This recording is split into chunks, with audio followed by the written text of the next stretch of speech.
আসসালামু আলাইকুম আরহামাতুল্লাহি ওবারাকাতু।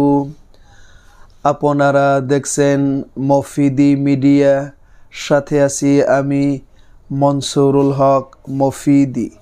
আজ আমরা সরাসরি পবিত্র কোরআন হাদিস রিসার্চ করে গবেষণা করে একটি অত্যন্ত গুরুত্বপূর্ণ বিষয় শিখব এবং জানব। সেটি হচ্ছে কিয়ামতের দিন, কিয়ামতের দিবসে আল্লাহ পাক রব্বুল আলামিন আপনার চেহারাকে নুরানি করে দিবেন। সেই দোয়া ও আমল আমরা শিখব ইনশাআল্লাহ। ঠিক আছে, এই ছোট দোয়াটির আমল যদি আপনারা করেন, যেভাবে যে নিয়মে করতে হবে যদি করেন, তাহলে কিয়ামতের দিন, কিয়ামত দিবসে আল্লাহ পাক রব্বুল আলামিন আপনাদের চেহারাকে কী করে দিবেন? নুরানিত করে দিবেন। ঠিক আছে, অর্থাৎ আপনার চেহারার ভিতর থেকে নূর চমকাতে থাকবে, আর যেই নূর দেখে সমস্ত মাখলুক সেদিন কি হয়ে যাবে? আশ্চর্য হয়ে যাবে যে এই লোকটাকে, তার চেহারার ভিতর থেকে এত নূর প্রজ্বলিত হচ্ছে, এত নূরানি তার চেহারা হয়ে গেছে। ঠিক আছে, তো এই আমলটি করলে আল্লাহ পাক রব্বুল আলামিন আপনার চেহারা কী করে দিবেন? নুরানি করে দিবেন। ঠিক আছে, এটা আমি সুস্পষ্ট সুন্দরভাবে আপনাদেরকে এখন বলে দিব। তো যদি ভিডিওটি বুঝতে কোনো সমস্যা হয়, আমলটি বুঝতে কোনো সমস্যা হয়, অথবা সরাসরি এই 30 পারা কোরআনুল কারীম থেকে যে কোনো বিষয় শিখতে, জানতে, বুঝতে যদি আপনাদের প্রয়োজন হয়, অথবা যে কোনো কাজের যদি তদবিরের যদি প্রয়োজন হয়, সরাসরি এই 30 পারা কোরআন থেকে, কোরআনের বাহিরে কিন্তু কোনো কাজ আমি করি না, সকল কাজ কোরআন থেকেই করি। যদি আপনাদের প্রয়োজন হয় তাহলে এই মফিদি মিডিয়ার প্রত্যেকটা ভিডিওতেই সরাসরি আমার মোবাইল নাম্বার দেওয়া আছে, এর মধ্যে ইমো এবং হোয়াটসঅ্যাপ দুইটাই যুক্ত করা আছে।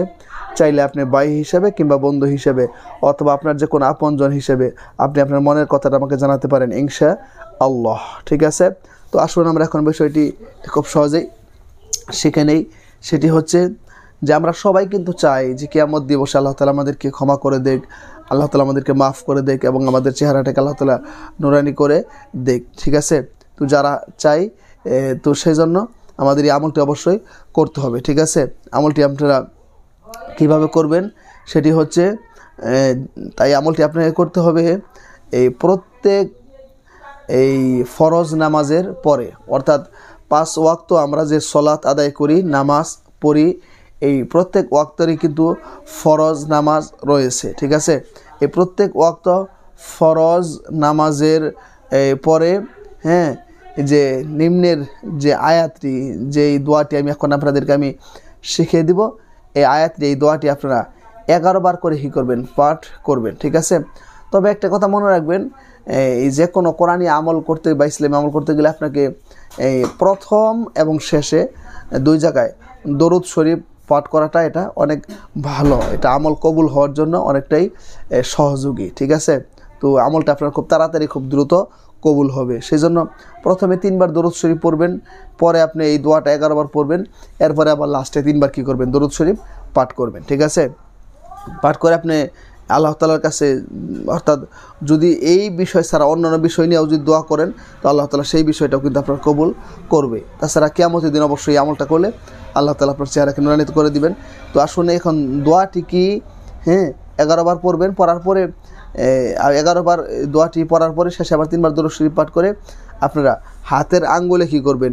এরকমভাবে কী করবেন? ফু দিবেন হাতের আঙ্গুলে, ফু ফু হাতের এরকম দইটা 2 হাতের আঙ্গুলের মধ্যে কী করবেন? ফু দিবেন। ফু দিয়ে এই হাতটা কী করবেন? চেহারার মধ্যে মুছবেন। ঠিক আছে, চেহারার মধ্যে 1 বার 2 বার বা 3 বার মুছতে পারেন, সমস্যা নেই। 1 বার মুছলেও চলবে, বা যদি আপনার কোন 2 বার 3 বার মুছুন, তারপরও কিনে কোনো সমস্যা নেই। এরকমভাবে চেহারার মধ্যে যদি একটি মুছ দেন তারপরও চলবে, অথবা যদি কোনো 1টা 2টা 3টা মুছ দিব, ঠিক আছে, তারপরও চলবে, কোনো সমস্যা নেই। ঠিক আছে, মুছ দেবেন। এখন আসুন এই দোয়াটা কি, দোয়াটা আমরা এখন শিখে নেই। ঠিক আছে, দোয়াটা হচ্ছে ইন্নাহু হুয়াল বাররুর রহিম, ইন্নাহু হুয়াল বাররুর রহিম, ইন্নাহু হুয়াল বাররুর রহিম। এই দোয়াটি কে না বলতে পারবে? সবাই বলতে পারবে। এইভাবে পড়বেন, ইন্নাহু হুয়াল বাররুর রহিম ইন্নাহু হুয়াল বাররুর রহিম ইন্নাহু হুয়াল বাররুর রহিম। সুন্দর করে বলবেন ইন্নাহু হুয়াল বাররুর রহিম। আপনি 11 বার করে পাঠ করে হাতের মধ্যে ফু দিয়ে হাতটা চেহারার মধ্যে করে দেবেন, মাসহ করবেন। এটা আপনি প্রত্যেক ফরজ নামাজের পরে আমলটি আপনারা করবেন, ঠিক আছে? তো যারা এই এতক্ষণ এত কষ্ট করে কোরআনী আমলের ভিডিওটি যারা দেখেছেন তাদেরকে আন্তরিক শুভেচ্ছা ও মোবারকবাদ জানাচ্ছি। আরেকটু কষ্ট করে আপনারা ভিডিওটিতে একটি লাইক দিয়ে দিবেন, পারলে অন্যান্য সোশ্যাল মিডিয়াতে শেয়ার করে দিবেন এবং সাবস্ক্রাইব করে অবশ্যই এই মফিদি পরিবার সদস্য হয়ে আপনাদেরকে থেকে যাওয়ার জন্য বিনীতভাবে অনুরোধ করছি। এবং আপনারা যে কোনো প্রয়োজনে যে কোনো বিষয় জানতে শিখতে বুঝতে অবশ্যই এই মফিদি মিডিয়ার প্রত্যেকটা ভিডিওতে আমার মোবাইল নাম্বার দেওয়া আছে, যে কোনো তদবিরের জন্য যোগাযোগ করতে পারেন সরাসরি কোরআন থেকে। তো সেই প্রত্যাশায় আজকের মধ্যে এখানে বিদায় নিচ্ছি। আল্লাহ পাক রব্বুল আলামিন যদি সুস্থ রাখে, সুন্দর রাখে, তাহলে এই সরাসরি 30 পারা কোরআনুল কারীম থেকে আরেকটি সুন্দর তদবির, দোয়া ও আমল নিয়ে, যেটি মানুষের উপকার হয়, কল্যাণ হয়, এরকম একটি ভিডিও নিয়ে আমি মনসুরুল হক মফিদি আপনাদের মাঝে হাজির হয়ে যাব সেই প্রত্যাশায় আজকের মতো এখানে বিদায়। আসসালামু আলাইকুম ওয়া রাহমাতুল্লাহি ওয়া বারাকাতুহু।